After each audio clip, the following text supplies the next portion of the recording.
Mic test. Okay. Magandang umaga po.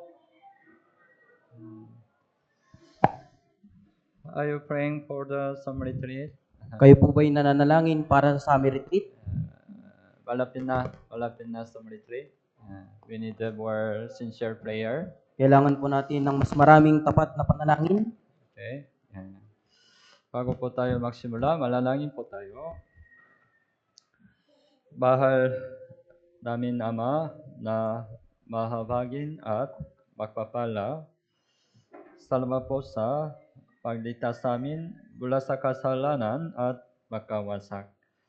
Salamat po sa pagkabay sa aming buhay na Kristiyano hanggang ngayon. Salamat po sa pagbigay mo sa amin ng dakilang pagkakataon na mag-aral ang salita ng Diyos. Hiniling po namin na buksan mo ang aming puso at tainga sa salita ng Diyos. Naway maunawan namin ang salita ng Diyos sa pamamagitan ng tulong ng Banal na Espiritu. Pakiusap maunawan namin ang kalooban ng Diyos sa pamamagitan ng salita ng Diyos. Lalo na't naghanda tayo para sa paparating na summer retreat. Alam natin na marami pa tayong kakulangan sa paghanda. Nanalangin tayo na mas lalo pang kasama ang Panginoon at punan ang mga kakulangan. Mula sa simula hanggang sa matapos, kami ay nagtitiwala lamang sa iyong habag at biyaya. Ito po ang aming dalangin sa pangalan ni Jesus. Amen. Okay, buksan mo ang Biblia, Romans chapter 1. Romans chapter 1, 14. Romans chapter 1, 14 hanggang 16. 14 hanggang 16. Romans chapter 1, 14 hanggang 16.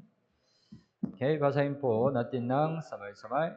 Ako'y may pananagutan sa mga Griego at sa mga barbaro, sa marurunong at gayon din sa mga mangmang. Kaya't saganang akin, nasasabik din akong ipangaral ng Ebanghelyo sa inyong mga nasa Roma. Sapagkat hindi ko ikinahihiya ang Ebanghelyo, sapagkat ito ang kapangyarihan ng Diyos para sa kaligtasan ng bawat sumasampalataya, unay sa Hudyo at gayon din sa Griego. Okay, verse 14. Sinabi ni Apostol Pablo, right? Ako'y may pananagutan. But it's the original meaning. English and Korean translate. It's the debtor. I'm a debtor. Ako'y may utang. May utang. Sinabi ni Apostol Pablo na siya ay may utang. May utang sa lahat ng tao. Sa lahat ng tao. Bakit niya sinabi na siya ay may utang? Bakit? Marami ba siyang inutang sa ibang tao? Hindi, right? Sa kasong ito, hindi siya may utang sa pera sa mundo, kundi may utang siya sa Ebanghelyo. Utang sa Ebanghelyo. Okay? Bakit siya may utang sa Ebanghelyo? Bakit? Kapag tayo ay naligtas, tayo rin ay nakakaroon ng utang sa Ebanghelyo. Bakit? Una, pinili tayo ng halaga ng dugo ng Panginoon, kaya tayo ay may utang na loob. You mark Romans chapter 1. Markahan niyo po dito. buksan mo ang Biblia, unang Korinto chapter 6. Unang Korinto chapter 6, 19 and 20. 19 and 20. So today let's think about what attitude we need to have for the gospel. Kaya sa pagkakataong ito, pag-isipan natin anong salubin dapat na meron tayo tungkol sa Ebanghelyo. Okay. Unang Korinto chapter 6, 19 and 20. Basahin po natin ng sabay-sabay. O hindi ba ninyo nalalaman ng inyong katawan ay templo ng Espiritu Santo na nasa inyo, na tinanggap ninyo mula sa Diyos, at kayo ay hindi sa inyong sarili, sapagkat kayo binili sa isang halaga, kaya't luwalhatiin ninyo ng inyong katawan ang Diyos. Verse 19, right? Kayo ay hindi sa inyong sarili. Bakit? 20, sapagkat kayo'y pinili sa isang halaga. Ano ang isang halaga? Ano? Dugo ni Jesus, right? Dugo ni Jesus. Upang tayo ay maligtas, ang dugo ng Panginoon ay ibinayad. Kaya tayo ay may utang sa kanyang dugo. Tama ba? May utang sa kanyang dugo. Lahat ng tao na naligtas. May utang sa kanyang dugo. At dahil pinayaran ng sakripisyo ng mga naunang banal, tayo ay may utang na loob sa kanila. Right?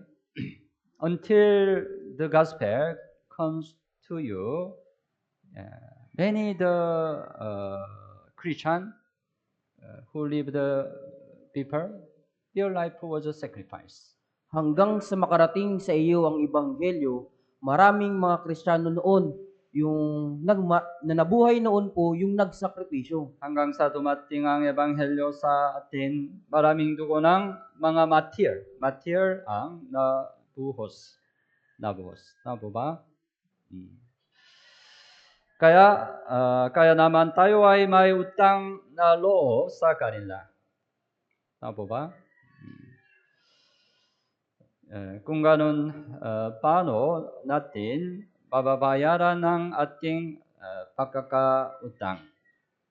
Paano? Pag-isipan natin, halimbawa, kung may isang taong naligtas sa akin mula sa tubig, at siya ay namatay kapalit ko. After somebody save you, unfortunately he couldn't save his life, he died. Pagkatapos na may nagligtas sa iyo sa kasamaang palad, namatay po siya at di niya nailigtas ang kanyang sarili. Kung ganun, right? Ako ay may utang na loob sa kanya. Tama ba? Naintindihan niyo po situation?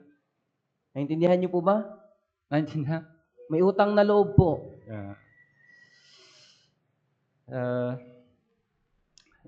Ang pagbibigay ng kabutihan sa kanyang naiwanang pamilya ay katumbas ng pagbabayad ng aking utang. Tama ba? You will neglect his remaining family, right? Hindi mo pababayaan yung kanyang naiwang pamilya. Right? Because his life sacrifice to save you, right? Dahil yung kanyang buhay yung nagsakripisyo para iligtas ka. That is the way we can repay the debt. Yan po yung paraan para masuklian ang utang. Bagamat may utang tayo sa dugo ng Panginoon at sa dugo ng mga naunang banal, ang pagbabayad ng utang na ito ay sa pamamagitan ng pagpapahayag ng Ebanghelyo sa mga hindi pa naliligtas. Okay? Ang pagpapahagi ng Ebanghelyo sa mga naliligaw na kaluluwa upang sila'y maligtas ay ang paraan ng pagbabayad sa utang ng Ebanghelyo. Okay? Kaya tayo ay may utang sa Ebanghelyo para sa mga naliligaw na kaluluwa sa ating paligid. Kinakailangan na magkaroon tayo ng puso ng may pagkakautang. So, when you look at the lost soul around you, you have the heart, I'm debtor to them. Kaya kung titingnan nyo po yung mga ligaw na kaluluwa sa inyong paligid, isipin nyo po na kayo may utang po sa kanila. Kapag may utang tayo, laging mabigat ang ating puso. Tama ba?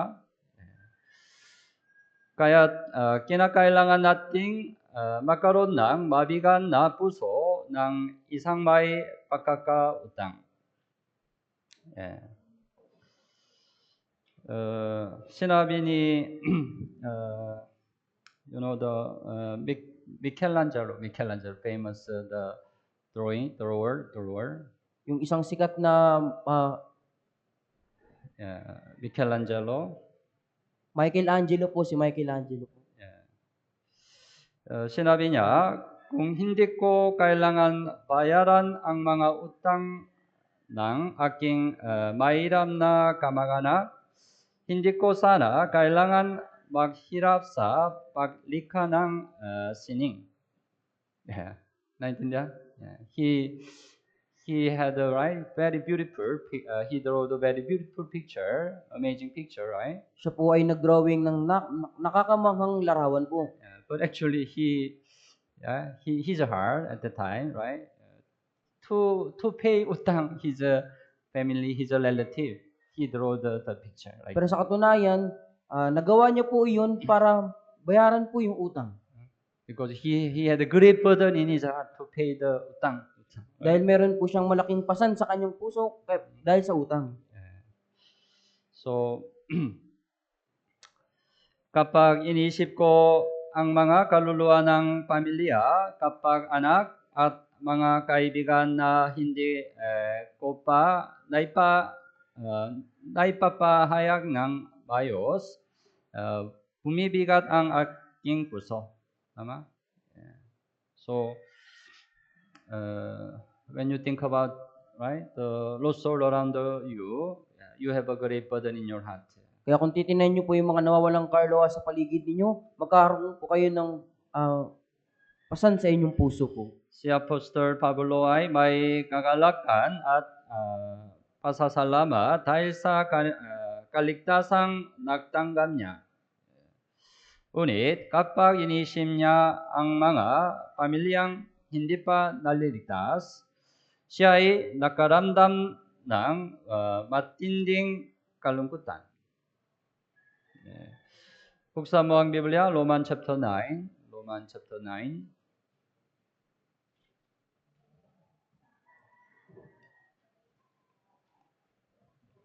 Roman chapter 9 verse 1 hanggang 3. Chapter 1 hanggang 3, basahin po natin ng sabay-sabay. Sinasabi ko ang katotohanan kay Kristo, hindi ako nagsisinungaling, ito'y pinatotohanan ng aking budi sa magitan ng Espiritu Santo, na mayroon akong malaking kalungkutan at walang tigil na kirot sa aking puso, sapagkat mamagalingin ko pang ako ay sumpain at mawalay kay Kristo alang-alang sa aking mga kapatid na aking mga kamag-anak ayon sa laman. Verse 2, right? Mayroon akong malaking kalungkutan at walang tigil na kirot sa aking puso. Bakit? He knew, right? What will happen to his family who are not saved? Dahil nalalaman niya po kung ano yung mangyayari sa kanyang mga pamilyang hindi maligtas. Right? They will go to eternal hell, right? Mapupunta sila sa walang hanggang impyerno. How terrible it is, right? Gaano po ito kakilakilabot? That's why, because of his salvation, he was so happy, but he had a great sorrow in his heart. Kaya dahil po sa kanyang kaligtasan, masaya po siya, pero meron po siyang malaking kirot sa kanyang puso.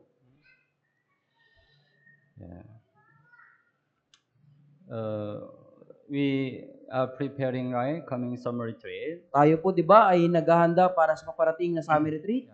The purpose of a summer retreat, right, is saving the lost soul. Ang layunin ng summer retreat ay pagliligtas sa mga nawawalang kaluluwa.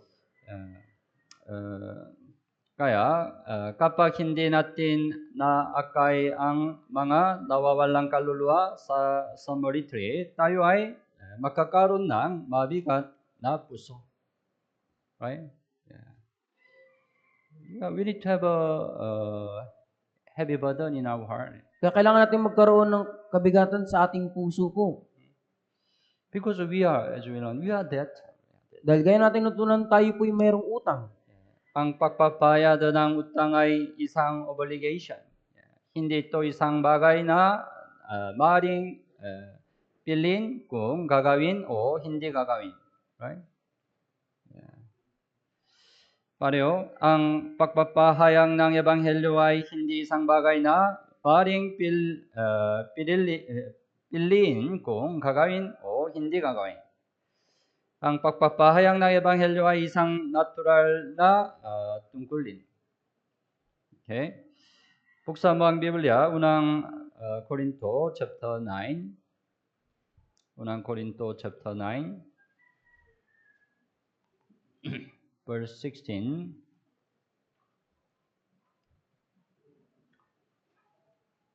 Unang Korinto chapter 9, 16. So, basahin po natin ng sabay-sabay. Sapagkat kung ipinangangaral ko ang ebanghelyo, ay wala akong dahilan upang magmalaki, sapagkat ang katungkulan ay iniatang sa akin. Kahabag-habag ako kung hindi ko ipangaral ang ebanghelyo. Kung ipinangaral ko ang ebanghelyo, ay wala akong dahilan upang mangmalaki. Yeah. Sapagkat ang katungkulan ay iniatang sa akin. Right?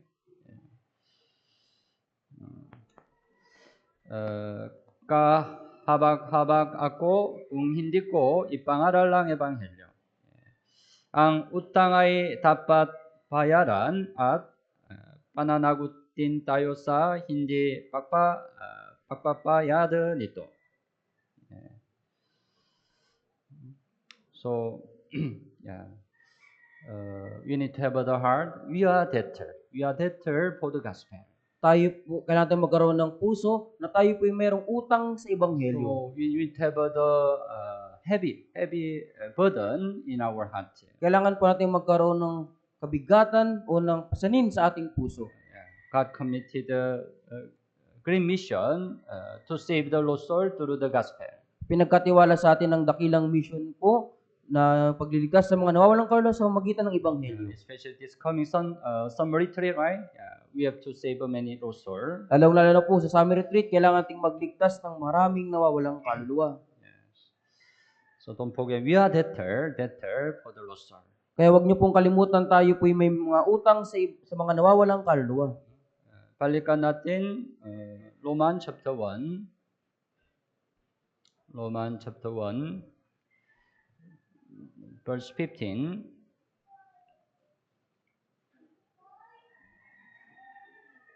Roman chapter 1, 15. So, basahin po natin ng sabay-sabay. Kaya't pangaral ang ebanghelyo sa inyong mga nasa Roma. Kaya't sa kanang akin, nasasabi din akong ipangaral ang ebanghelyo. Kailangan ng puso na ginagawa ang lahat ng makakaya upang ipahayag ang ebanghelyo. Ang pinakamalaking hangarin ni Pablo ay ang ipahayag ang ebanghelyo. Ano ang aking hangarin? Ano ang aking hangarin? Ang hangarin ng taong naligtas ay ipahayag ang ebanghelyo sa mga mahal nila sa buhay. Tama po ba? Dahil ang ebanghelyo ay magandang balita. Ang taong nakakaalam ng magandang balita ay tiyak na nais itong ipahayag sa iba. Ano ba? Let's suppose you have a great, very severe disease cannot be recovered. Pagpalagay po natin, meron po kayong malubhang sakit na hindi ka po gagaling. halimbawa you are the cancer, fourth stage of cancer. Halimbawa po, nasa 4th stage ka na po ng cancer. Mahirap recovering, right? Mahirap pong gumaling na po, di ba? But one day, somebody gave you very special medicine. Pero isang araw, meron pong isang taong nagbigay sa iyo ng special na gamot. This medicine can heal any disease, Yung gamot na ito magagawang pagalingin ang anumang sakit. Even though it's the fourth stage of cancer, it can heal. Kahit na yan ay stage 4 cancer, yan po ay gagaling. You don't have other way. That's why you believe the medicine. Dahil wala kang ibang paraan, naniwala ka sa gamot na yun. Whether I die by cancer or by dying this medicine, it's okay. It's better I'll take. Mamatay man ako sa sakit o mamatay man ako sa gamot na ito, okay lang. Sinubukan kong That's ininom. right. Take it. Kaya ininom po. But surprisingly, right? Yeah, your cancer was recovered. Pero nakakamangha po, nakakagulat, gumaling yung sakit mo. It's real happen. At talagang nangyari po. The medicine really worked. Talagang gumana po. Yeah. yung gamot. After 1 month, your loved one also have the same disease like you. Pagkatapos ng isang buwan, yung minamahal mo, nagkaroon siya ng sakit katulad mo. Then what will you do? Kung gayon, ano po yung gagawin mo? You are cancer 4th stage. O mayroong cancer, stage 4. There is no other way you will die. Walang ibang paraan, mamamatay ka. Will you let your loved one die like that? Hayaan mo lang ba yung minamahal mo ay mamatay ng ganun? What will you do? Ano po yung gagawin mo? You will deliver the news. Ibabahagi mo sa kanya yung balita. I know the medicine. May alam akong gamot. This medicine can heal any disease. Yung gamot na ito kayang pagalingin anumang sakit. As soon as you heard your loved one have cancer, you will bring the medicine, right? Sandaling malaman mo na may cancer yung minamahal mo, dadalhin mo sa kanya yung gamot. It's a really good news to who has the cancer, right? At yan ay talagang magandang balita sa isang may cancer. But we have a much better, much great good news, right? Pero meron po tayong higit at mas mainam na balita. Through the gospel, right? The sinner who will go to hell can go to heaven. Na sa magitan ng ebanghelyo na ang makasalanan ay mapupunta sa walang hanggang langit. How great news it is, right? Gaano kadakilang balita po ito. We know tama ba? this news, right? At alam na po natin yung balitang ito. How is it possible? We don't share this good news to the lost soul. Pero paanong nangyayari na hindi natin ibinabahagi ang balitang ito sa mga nawawalang kaluluwa? If we really believe the good news, we will share this good news, right? Kung talagang pinaniniwalaan natin ang mabuting balitang ito, ibabahagi natin ito. Kaya dapat nating ipahayag ang ebanghelyo tuwing may pagkakataon. Subalit minsan, ipangaral mo ang salita sa tamang panahon o sa hindi tamang panahon. Buksan mo ang Biblia, 2 Timoteo chapter 4. 2 Timoteo chapter 4, verse 2.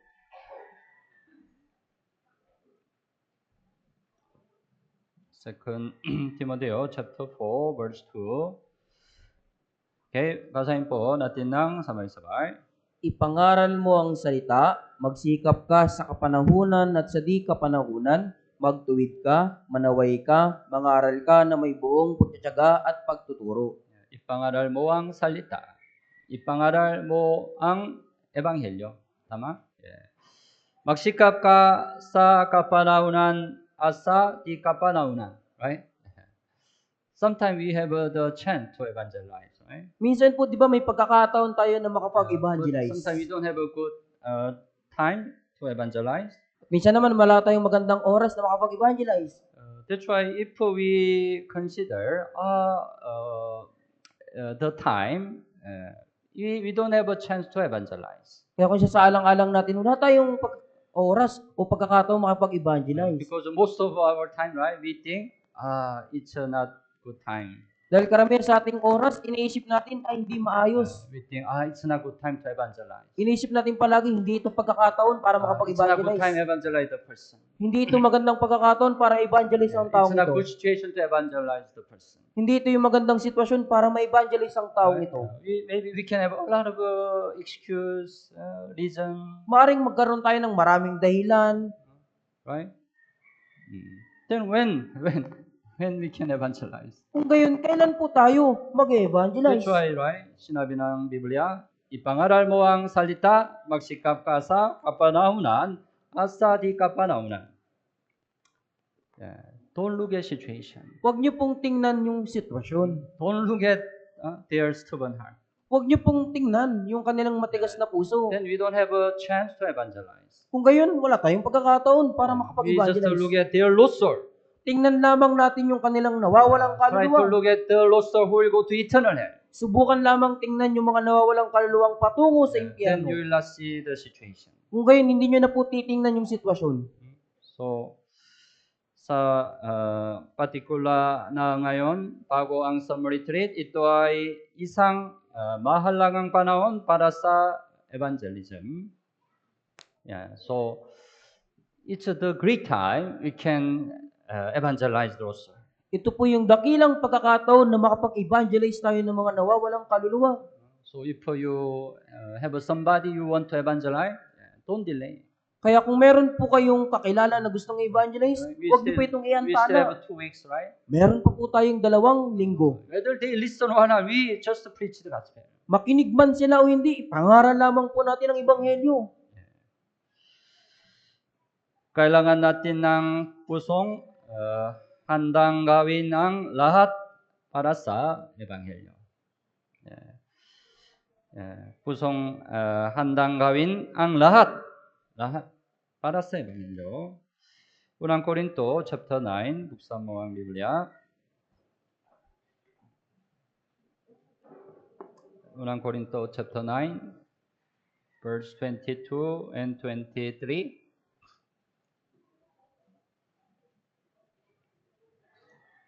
and 23. Okay. Basahin po natin ng sabay-sabay. Sa mahihina, ako ay naging mahina upang mahikayat ko ang mahihina. Sa lahat ng mga bagay ay nakibagay ako sa lahat ng mga tao upang sa lahat ng mga paraan ay makapagligtas ako ng ilan. Ginawa ko ang lahat ng mga bagay dahil sa ebanghelyo upang ako'y magkaroon ng bahagi sa mga pagpapala nito.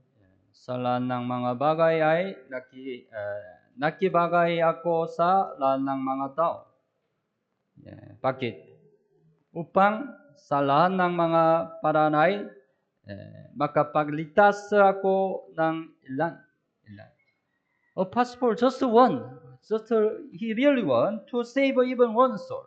Ang ninanais lamang po ni Apostol Pablo ay makapagligtas ng isang kaluluwa. Kaya, right, verse 23, ginawa ko ang lahat ng mga bagay dahil sa ebanghelyo. Ginawa ko ang lahat ng mga bagay dahil sa ebanghelyo. Minsan, kahit ang mga bagay na ayaw nating gawin ay magagawa natin para sa ebanghelyo. Maraming sakripisyo, pagsisikap, paghihirap, pag-uusik, at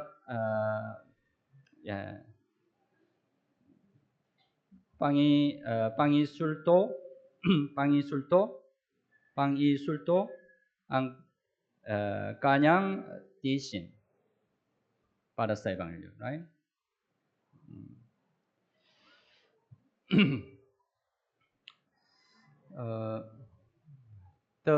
There is one long time ago.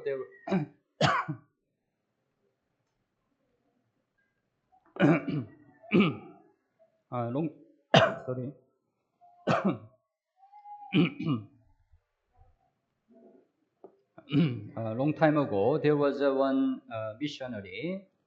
At matagal na pong panahon, meron pong isang misyonaryo. His name Damian. Ang kanyang pangalan po ay Damian.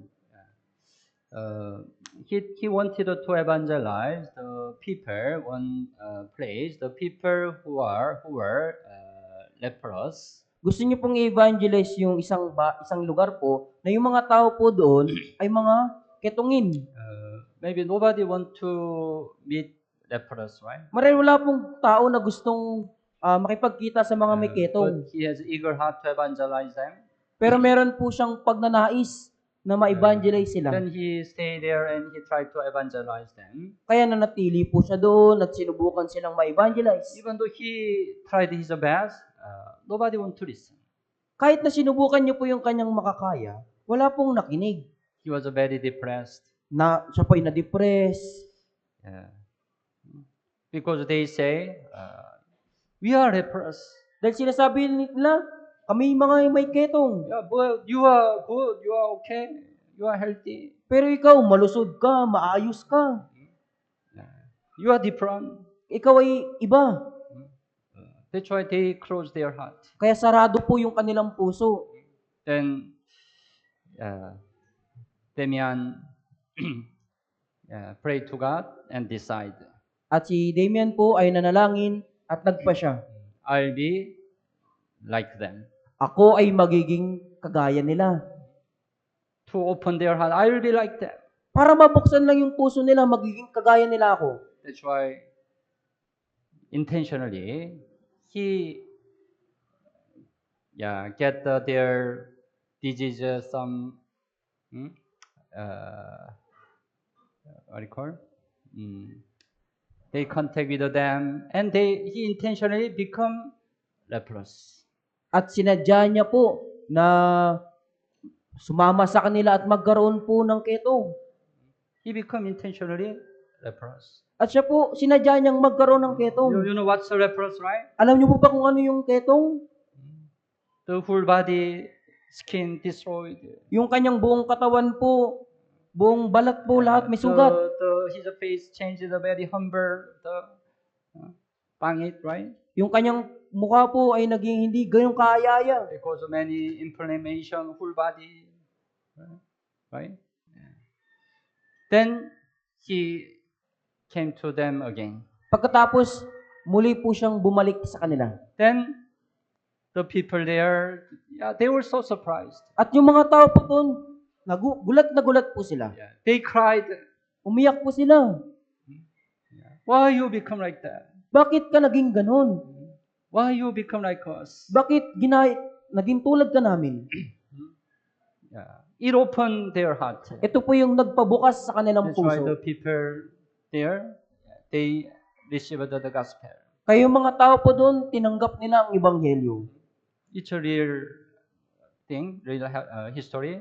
Yan po ay tunay na kasaysayan na nangyari. He was a famous missionary, Damian. Siya po isang sikat na misyonaryo si Damian. Even though we cannot do like him, we can also do whatever thing for the gospel. Kahit na hindi po natin magawa yung nagawa niya, pwede natin gawin yung lahat ng bagay para sa ebanghelyo. Ang pinakamahalagang prioridad sa ating buhay ay ang ebanghelyo. Ang ebanghelyo.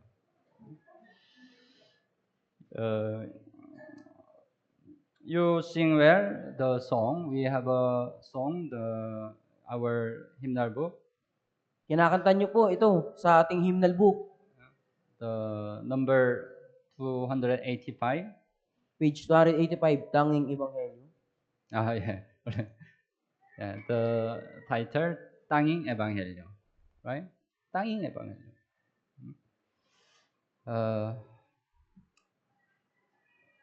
I want somebody sing instead of me. Gusto ko po na may kumanta sa halip na ako. But anyway, the important thing, the Tanging Ebanghelyo. Tanging Ebanghelyo. You try to sing this song. Subukan nyo din pong awitin yung awit na ito. It's the most important thing in our life. Ito yung pinakamahalagang bagay sa ating It buhay. should be the first priority in our life. At dapat na ito yung mauna sa ating buhay. Sa anumang situation at hirap, unahin, dapat nating isipin ang pagpapahayag ng Ebanghelyo. Ang lahat ng ating buhay ay dapat na konektado sa Ebanghelyo. We go to school for the gospel. Tayo po yung nag-aaral dahil sa Ebanghelyo. We go to workplace for the gospel. Tayo ay nagtatrabaho dahil sa Ebanghelyo. Housewife, we do housework for the gospel. Yung mga asawang babae, ginagawa natin yung gawaing bahay para sa Ebanghelyo. That's our main job. Right? Yan po yung pinakapangunahin nating trabaho. Preaching the gospel is the main job of a saved Christian. Yung pagpapahayag ng Ebanghelyo, yung pangunahing trabaho ng mga Kristiyano. Bakit napakahalaga ng Ebanghelyo? Bakit? Sapagkat sa pamamagitan ng Ebanghelyo ay makakamti ng kaligtasan. Tama po ba? Yeah. Walang mas dakila o mas mahalaga sa isang tao kaysa sa kaligtasan. Yeah. So, as we know, the Bible says, salvation is, right? Hebrews chapter 2:3 say, salvation is a so great salvation. Gaya po ng inyong nalaman, sinasabi ng Hebrew chapter 2 verse 3, yung kaligtasan po ay ganito, kadakilang Because kaligtasan. of our salvation determine our eternal life. Dahil yung kaligtasan natin yung magtatakda ng ating buhay na walang There is hanggan. no more important than just our salvation. Wala na pong higit pang mas mahalaga kundi yung ating So kaligtasan. we can get the salvation through gospel. Right? Pero magkakaroon tayo ng kaligtasan sa magitan po ng That's why Ebanghelyo. gospel is really important. Right? Kaya ngayong Ebanghelyo po ay talagang napakahalaga. At kaya para sa isang taong naligtas, walang mas dakila o mas mahalagang gawain kaysa sa pag-akay ng isang kaluluwa tungo sa daan ng kaligtasan sa pamamagitan ng Ebanghelyo. That's why, what's the most important thing to save the Christian? Kaya ano po yung pinakamahalagang bagay para sa isang Kristiyano?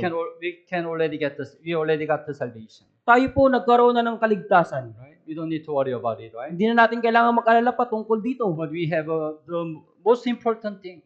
Pero meron po tayong isang pinakamahalagang We have bagay. to save the lost soul through the gospel. Kailangan nating magligtas ng nawawalang kaluluwa para sa That Ebanghelyo. is the most important thing save the Christian must do. Yan po yung napakahalagang bagay na dapat gawin po ng isang Kristiyano. Kaya ang pagpapahanap ng Ebanghelyo ay naging layunin ng ating buhay. Tama po ba? Buksan mo ang Biblia, awit 118.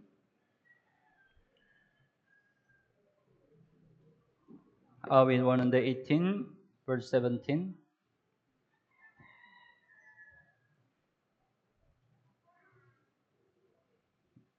One 18, verse 17. Okay. Basahin po natin ng sabay-sabay. Hindi ako mamamatay, kundi mabubuhay at ang mga gawa ng Panginoon ay isasalaysay. Hindi ako mamamatay, kundi mabubuhay. Bakit? Why we live our life? Bakit po tayo nabubuhay sa ating buhay? Right? It's much better we go to heaven as soon as possible. Di ba po mas mabuti na mas madaling panahon pumunta na tayo ng langit? In heaven, right? No more pain, no more sorrow, no more death. Sa langit, wala na pong kalungkutan, walang hapdi, walang There kamatayan. is an eternal joy, eternal happiness. Meron po dong wala hanggang kasiyahan, It's kagalakan. the most beautiful place. Yan po yung pinakamagandang lugar. It's much better we go to heaven as soon as possible. Kaya Right? sa mas madaling panahon, pumunta na po agad tayo sa Why langit. we live our life? Pero bakit nabubuhay po tayo? The only reason, one thing. Isang bagay na lang po yung dahilan. Ang mga gawa ng Panginoon ay isasalaysay.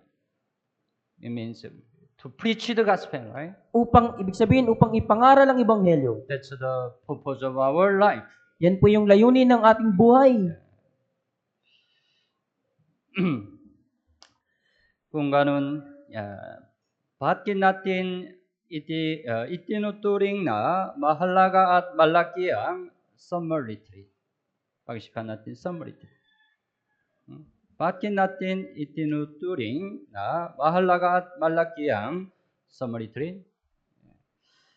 Dahil ito ang panahon kung kailan pinakamaraming tao ang naliligtas sa pamamagitan ng summer retreat.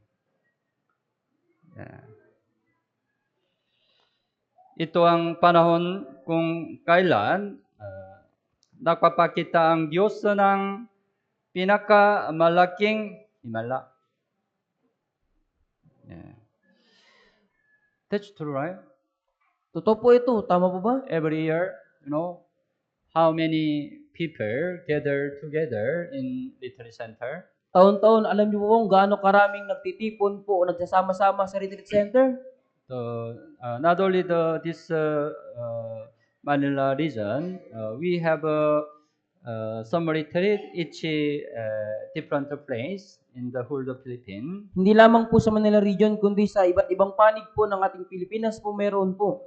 So, last year, attendee, maybe, yeah, 12,000, around 400 people attended the summer retreat. Sa nakaraang summer retreat po, ang dumalo po ay 12,400. Mahigit. In the whole Philippines. Sa buong Pilipinas po. Great number, right? Napakaraming bilang po, di ba? This year, the Filipino World Mission goal, 15,000. Sa taong ito, ang minimithi po ng ating Philippine Life World Mission ay 15,000. It's a great number. Napakalaking bilang po niyan. But among this number, as I know, around 30 or 40 are new invitee. Pero sa bilang na ito, mahigit 30 o 40 po yung invite. Many invite, right? Napakarami pong inimbitahan. And also, many people get the salvation, and rest day, they also receive the baptism. At maraming tao po yung naliligtas at sa huling araw, nagpapabautismo po. Tama, among whole year, this time, summer retreat time, the greatest number got the salvation. Sa buong taon po yung summer retreat, ito po yung pinakamaraming tao po ang naliligtas. By works of God, right? Dahil po sa pagsagawa ng Diyos. Without works of God, it's not possible, right? Kung wala po yung gawa ng Diyos, hindi po ito mangyayari. It's really true, right? God really work in this summer retreat, right? Totoo po na ang Diyos ay kumikilos sa summer retreat na ito. It's very clear. Kaya napakalinaw po nito. Kaya ang hindi makilahok dito ay isang malaking kawalan sa pananampalataya. You don't participate in the works of God, it's a great loss in your Christian life. Hindi ka nakibahagi sa gawain ng Diyos, ito po yung malaking kawalan sa iyong buhay. Sa kabilang banda, ang mga taong sumasali dito ay nakakakuha ng malaking benepisyo at pribilehyo. It's a really great chance. You can improve your faith. Ito ay dakilang pagkakataon para mag-improve ang iyong pananampalataya. That's why whatever situation we are, we need to try our best to participate in the works of God. Kaya nasa anumang sitwasyon tayo naroon, gawin po natin yung ating makakayang makibahagi sa gawain ng Diyos. The important thing is your heart. Ang malagang bagay po dito ang iyong puso. Maybe you can have a many situation. Marahil pwede kang magkaroon ng maraming sitwasyon. You can have a many difficulty. Marami kang kahirapan. But what is your heart? Pero ano yung puso mo? Do you really want to go to summer retreat? Talaga bang nagnanais kang pumunta sa summer retreat? I don't know exactly. Hindi ko po ito alam na eksakto. God knows. Pero alam ito ng Diyos. If you really want to go to retreat, summer retreat, God knows, it means God will help you.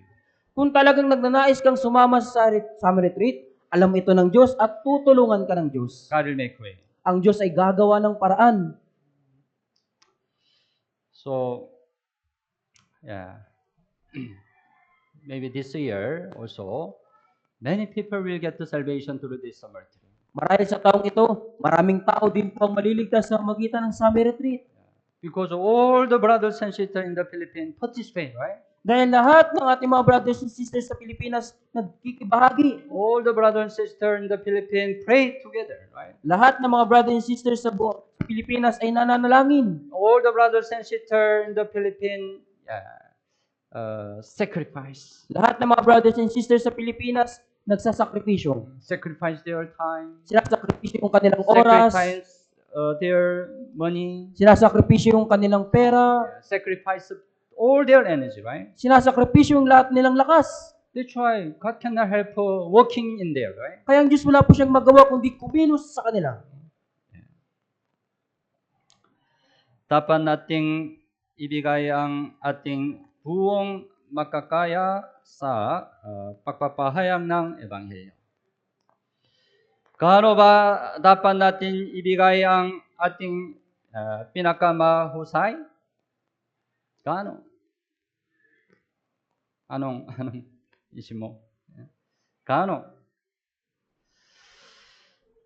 Dapat tayong maging handang ialay ang ating buhay para sa Ebanghelyo.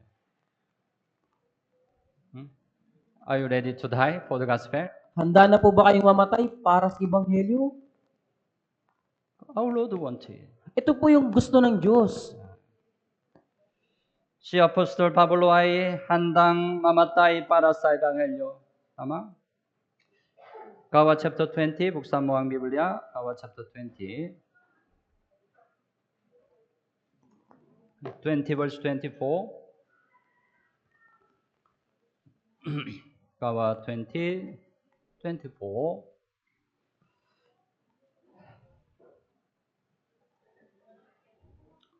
Okay, basahin po natin ng sabay-sabay. Ngunit hindi ko itinuturing ang aking buhay na mahalaga sa aking sarili upang maganap ko lamang ang aking katungkulan at ang ministeryong tinanggap ko sa Panginoong Hesus na magpatotoo sa magandang balita ng biyaya ng Diyos. Right, Apostle his heart, right, was ready to die.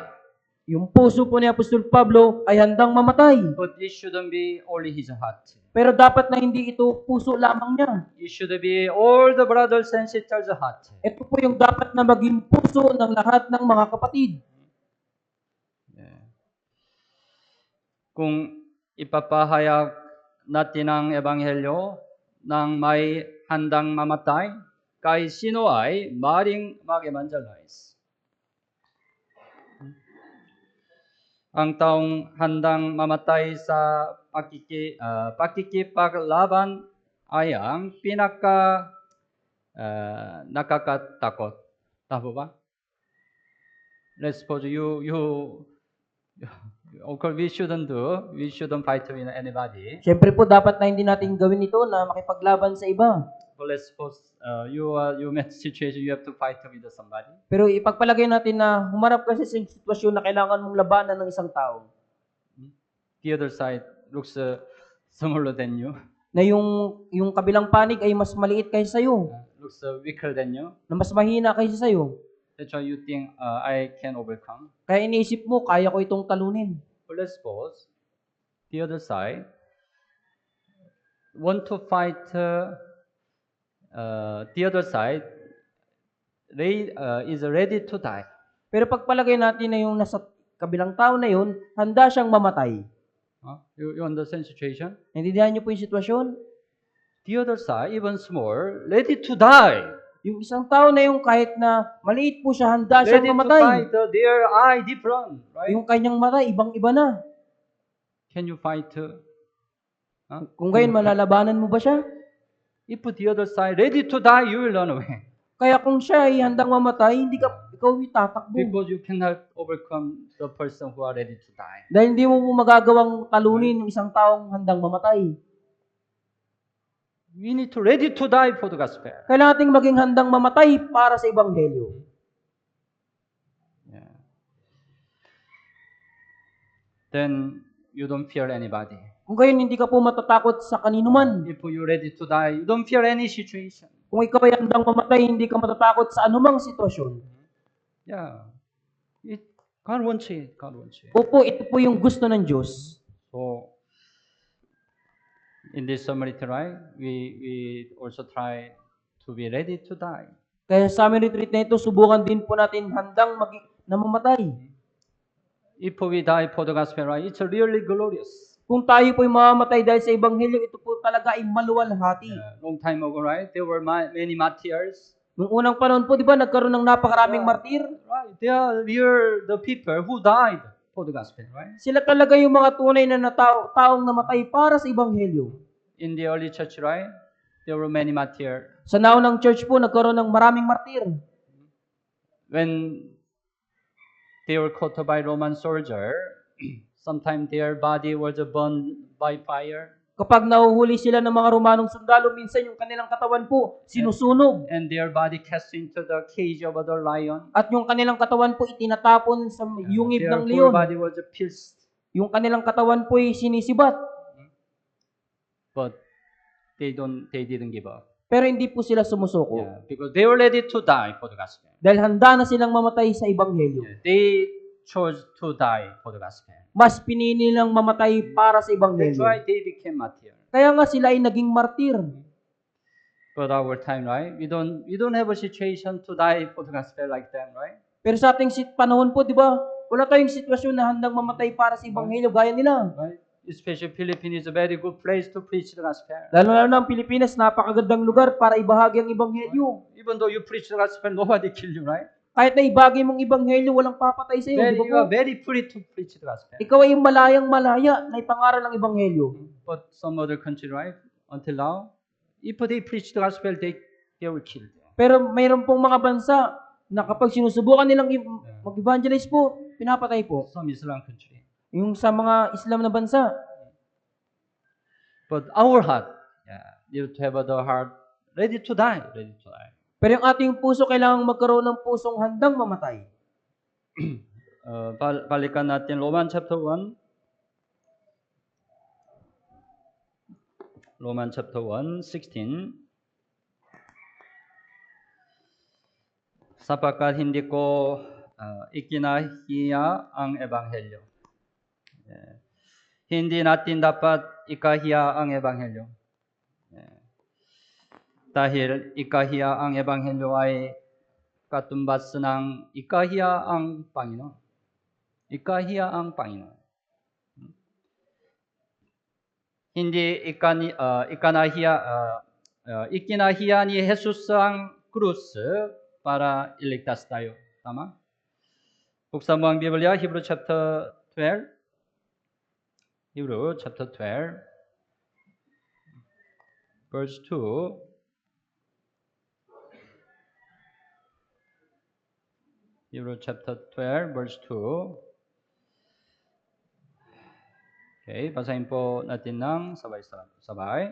Pagmasdan natin si Jesus na siyang nagtatag at nagpasakdal ng ating pananampalataya na dahil sa kagalakang inilagay sa kanyang harapan ay tiniis niya ang krus, hindi inalintana ang kahihiyan at siya'y umupo sa kanan ng trono ng Diyos. Si Jesus, right? Hindi inalintana ang kahihiyan. We know when, right? Jesus was crucified on the cross. At alam na alam po nating namatay si Jesus sa krus. At that time, the crucifixion was the most terrible way kill the prisoner, the criminal. Sa panahong iyon, yung pagpapako sa krus po yung pinakatiripling parusa po sa mga kriminal. And also, actually, his whole body was naked. At yung kanyang buong katawan po, hubad. Very shameful, right? Nakakahiya po, di ba po? Right? Originally, we have to be crucified on the cross because of our sin. Sa katunayan, tayo po yung dapat na maipako sa krus dahil sa ating mga kasalanan. But he was crucified. Pero siya po yung napako. The only reason, right? He want to save us. Ang tanging dahilan lamang po, gusto niya tayong iligtas. That's why he endured the cross and he despised the shame. At tiniis niya ang krus, hindi nalintana ang kahiyan. Kung naniniwala tayo kay Jesus na hindi inalintana ang kahihiyan, paano natin maring ikahiya ang ebanghelyo? Bilang mga naligtas, kailanman ay hindi natin dapat ikahiya ang ebanghelyo. Kung ikahiya natin ang ebanghelyo, harap tayo sa Panginoon ng may kahihiyan. Buksan mo ang Biblia, Luka chapter 9. Luka chapter 9, verse 26. Lucas chapter 9, 26. Also, basahin po natin ng sabay-sabay. Sapagkat ang sinumang ikahiya ko at ang aking mga salita ay kahihiya, siya ng anak ng tao. Pagdating niya na nasa kanyang kalwatian at sa kalwatian ng Ama at ng mga banal na anghel. Ang sinumang ikahiya ako at ang aking mga salita ay ikahiya siya ng anak ng tao. Right? Kung ikahiya natin ang ebanghelyo, hindi natin ito kailanman may papahaya. May papahaya. 2 Timoteo chapter 1, buksan mo ang Biblia.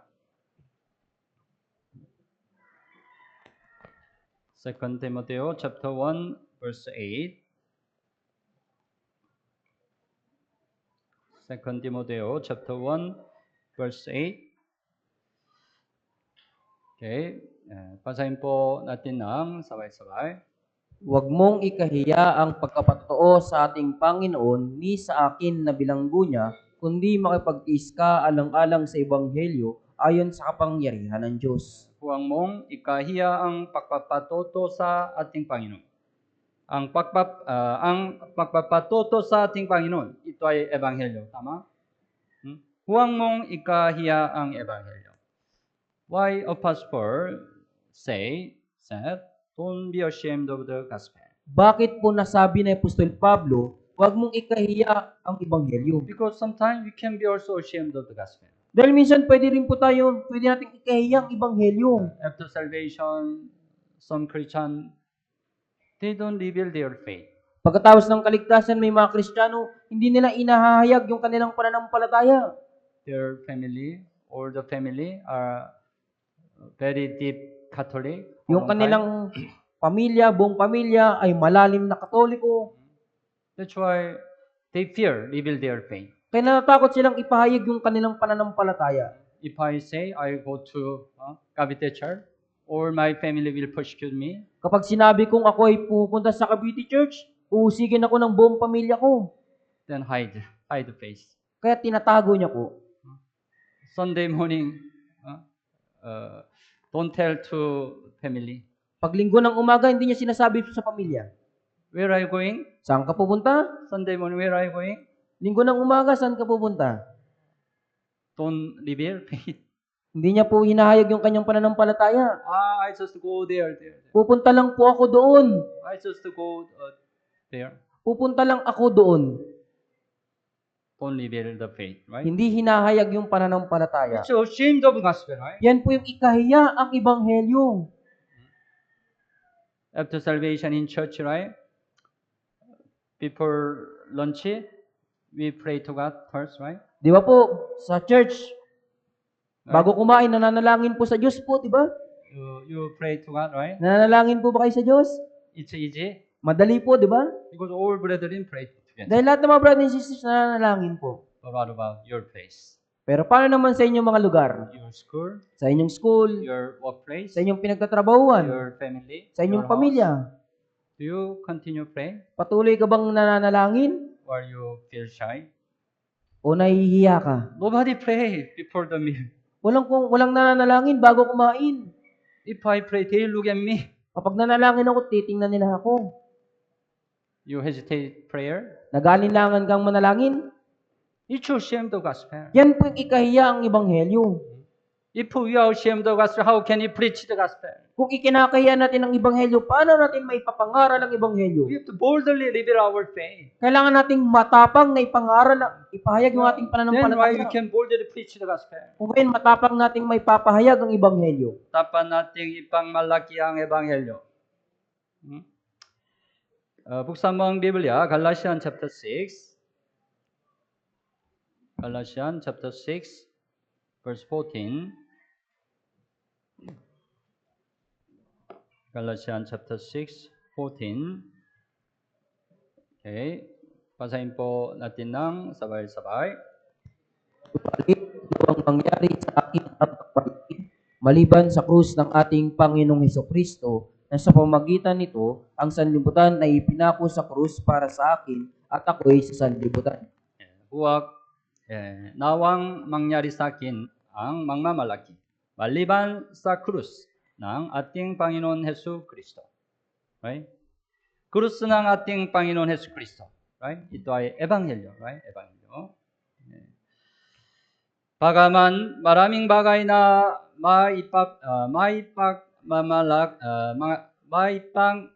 mamalaki si Apostol Pablo sa mundo, nais niyang ipangmalaki lamang ang ebanghelyo. We don't need to boast the physical thing or worldly thing. Hindi natin kailangan ipagmalaki yung physical na bagay, makabundong bagay. But we have to boast of the gospel. Pero kailangan nating ipagmalaki ang ebanghelyo. Because through the gospel, right? Yeah, many people get the salvation. Dahil sa pamamagitan po ng ebanghelyo, maraming tao po ang maliligtas. Ipangmalaki natin ng husto ang ebanghelyo sa darating na summer retreat. Okay? Yeah. You try boast of the gospel. Subukan niyo pong ipagmalaki ang ebanghelyo. Balikan natin Roman chapter 1, 16.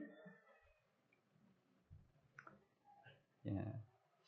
Sapagkat hindi ko ikinahiya ang ebanghelyo. Bakit? Sapagkat ito ang kapangyarihan ng Diyos para sa kaligtasan ng bawat sumasampalataya.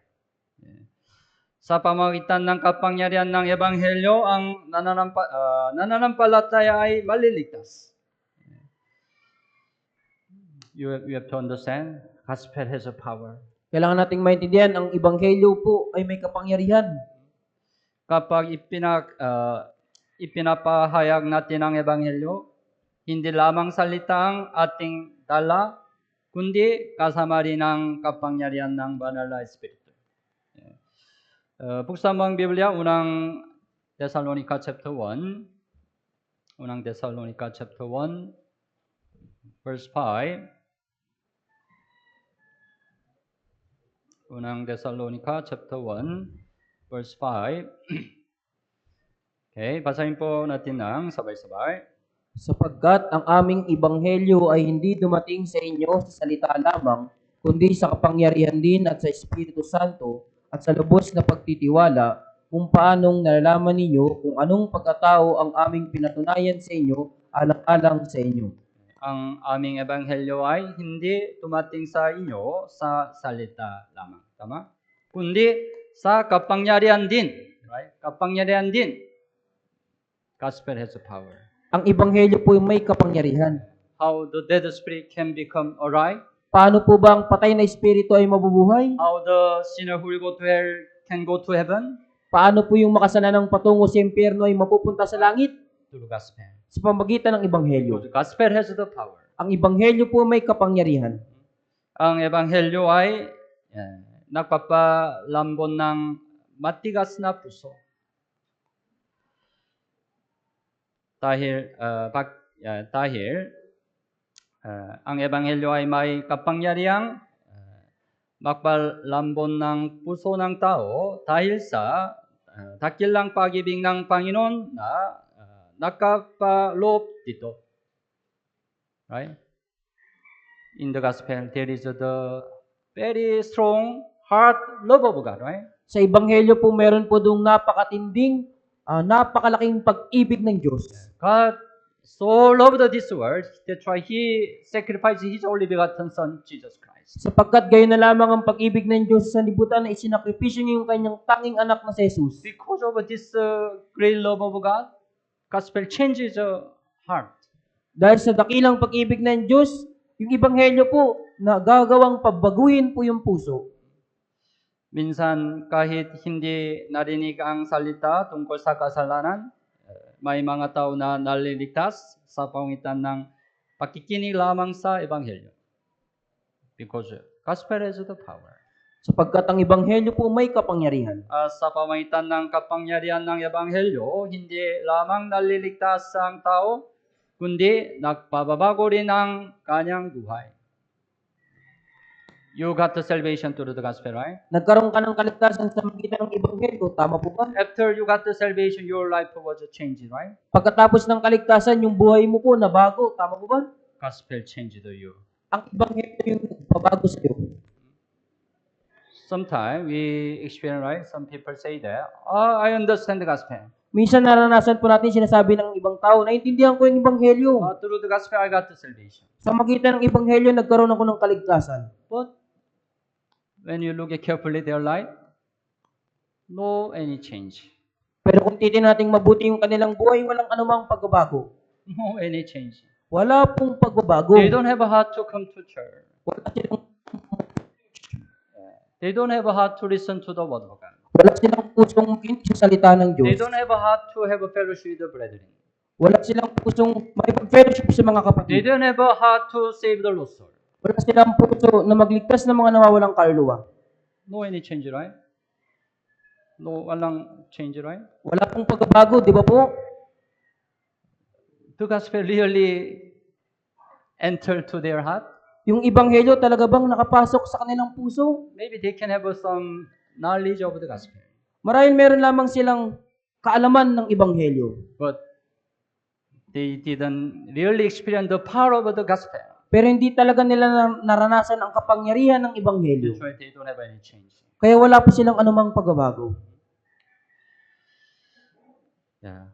We have to understand gospel has a power. Kailangan nating maintindihan ng Ebanghelyo po may kapangyarihan. Yes. Kaya sa atin, maniwala tayo sa kapangyarihan ng Ebanghelyo at buong tapang na ipahayag ito.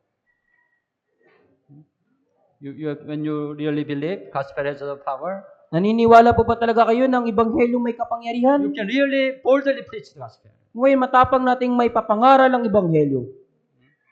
So, yeah, our gospel, you have to believe. Our gospel has a real power. Kailangan nating paniwalaan ng Ebanghelyo po meron kapangyarihan. Right? That's why you got the salvation. Right? Kaya nga po nagkaroon ka ng kaligtasan, That's tama why your ba? life was changed, right? Kaya nga yung buhay mo na bago, di ba So po? with this faith, boldly preach the gospel. Sa pananampalatayang ito, matapang na ipangaral ang Ebanghelyo. Today, you go somebody to preach the gospel. Ngayon po, humayo kayo at ipangaral ang Ebanghelyo. Don't delay. Don't delay. Huwag niyo po itong iantala. When God gives the heart, yeah, you obey. Try to obey. Kapag ang Diyos ay nagbigay ng puso, subukan mo pong sumunod. Sa Samaritan na ito, bilang mga may utang sa Ebanghelyo, magtiis tayo para sa Ebanghelyo. So, as you know today, right, after sermon, we have a bazaar, right? Gaya ng inyong nalalaman, pagkatapos ng sermon po, meron pong bazaar. We sell some the clothes, something, right? Tayo po ay magbebenta ng mga gamit o ng mga damit. So, as you know today, right, we don't provide lunch. At gaya ng inyong nalalaman, hindi po tayo magbibigay ng pagkain ngayon. So you can buy. Pero pwede po kayong bumili. Meron maraming masarap pagkain, right? You can buy. Marami pong inahandang pagkain po, kaya bilhin niyo po. But it's for the fundraising. Pero yun po ay para sa fundraising. To support invitee. Para suportahan po yung mga naimbitahan. So, okay, I will mention a little. Kaya babanggitin ko na po Yeah, ngayon. the Philippine Life Water Mission, right? This year, Samaritan target 15,000. Yung Philippine Life Mission Samaritan, ang target po 15,000. Yeah. Our Cavite Church, our goal 350. Yung goal po ng ating Cavite Church, alam niyo po, 350. Among 350, we want to evangelize more than 100 souls. At sa 350 po, yung ating gustong i-evangelize po ay 100 nawawalang kaluluwa. A lot of number. Maraming bilang po ba? We can evangelize. Magagawa po natin mag-evangelize. It means, right, 250, our member need to attend, right? Ibig sabihin, 250 na ating mga member po yung kailangang dumalo. Maybe we cannot complete 100. If around 2% evangelize 1%. Magagawa po natin mag-evangelize ng 100 kung dalawang tao po mag-evangelize ng isang kaluluwa. Madali, right? 2% evangelize 1%. I-evangelize ng dalawang tao yung isang tao. Mahirap. Mahirap po ba? We do better have a more big great object. Mas maganda po magkaroon kayo ng mas malaking object. One person evangelize one person. Yung isang tao, evangelist niya yung isang tao. One person evangelize one person. Evangelist ng isang tao, yung isang tao. We learn today, right? Natutunan natin ngayong araw. Our gospel is power. Ang ebanghelyo natin may kapangyarihan. God will help us. Tutulungan tayo ng Diyos. But anyway, to invite 100, we need to support their registration fee, their transportation fee. Gayunpaman, upang makapag-evangelize ng 100, kailangan nating suportahan yung kanilang transportation fee, yung registration fee. Who can support them? Sino yung makapagsuporta sa kanila? We are the one who have to support, right? Tayo po yung mismong makakapagsuporta sa kanila. Evangelism includes supporting their the registration and transportation fee. Kasama po sa evangelism yung pagsuporta sa kanilang transportation fee at registration fee. Right? Even though we bring the lost soul, if we don't bring them to retreat center, usually, right? Kahit na magdala tayo ng nawawalang kaluluwa, kung hindi naman natin dadalhin sa retreat center, wala po itong kabuluhan. That's why we have to support them. Kaya kailangan po natin silang That's why suportahan. we are doing fundraising. Kaya ang ginagawa po natin, fundraising. So last month, right, the Mother's Group Leader Days or some for the fundraising. Kaya yung nakaraang buwan po, yung mga nanay po natin, nagtitinda po. Today also we do fundraising. Ngayon din po, gagawin natin yung fundraising. And the second batch is summer retreat. Maybe our youth brethren will also share food in canteen in retreat center. At sa second batch ng summer retreat, marahil yung mga kabataan natin magbebenta po doon. To prepare fund.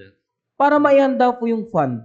But maybe, even though we do our best for the fundraising, it will be not enough. Pero kahit nagawin po natin yung ating best, hindi pa rin po ito magiging sapat. That's why we also need to do offering. Kaya po, tayo din po kailangan nating magsagawa ng offering. So, we need to have the heart.